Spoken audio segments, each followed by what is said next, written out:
In this video, we will design a replacement texture for use on the post office.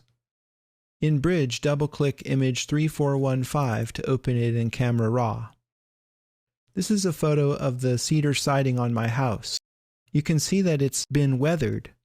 The lower portion of these beveled pieces of wood have been bleached by the sun and rain so that the natural wood color has been turned into something that looks a little more gray. I'd like to design a texture that doesn't look weathered at all. It will look new. And we can use this image to do that. Let's simply open this in Photoshop. And we will proceed to separate the luminosity from this image from the color. And in that way, we can make this look as if it's not weathered at all. Begin by selecting all and defining this image as a pattern. Go to Edit, Define Pattern, and call this Cedar Siding. OK. Then we need to create a new document which matches this size. So a quick way of doing that is to copy the contents of the marquee to the clipboard by choosing Edit Copy, and then choose File New, and the document size has automatically been input right here. Click OK. We have a new document of the same size. Now I'd like to apply the pattern as a layer effect, but that's not available here because this is a background layer. Double-click on the word background, and you're prompted to create a new layer. Just click OK.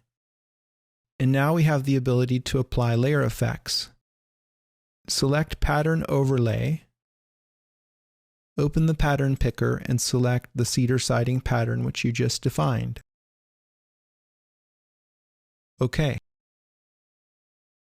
So I've effectively transformed this image into a pattern. The next step is to use the eyedropper tool and choose a larger average, such as 31 by 31, and position the cursor over a portion of the wood which looks unweathered, like in this region. This selects this natural wood color in the foreground color swatch. Then go back into the Layer Style dialog box by double-clicking on Pattern Overlay and click on Color Overlay.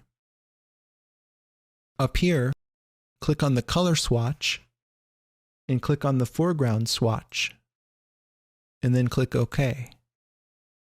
Change blend mode to overlay and tone down the opacity somewhat. So we're overlaying this color all right, but we're overlaying it on top of the pattern itself.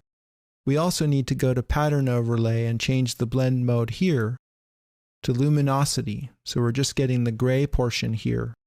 And you can see that more clearly by toggling off Color Overlay.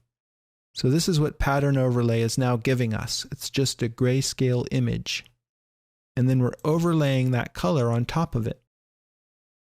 So it's this combination which allows us to create a texture which looks unweathered. So in this video, you learned how to separate luminosity from color to create a texture. And ultimately, we will use this texture in the post office image within Vanishing Point to map this texture properly in perspective.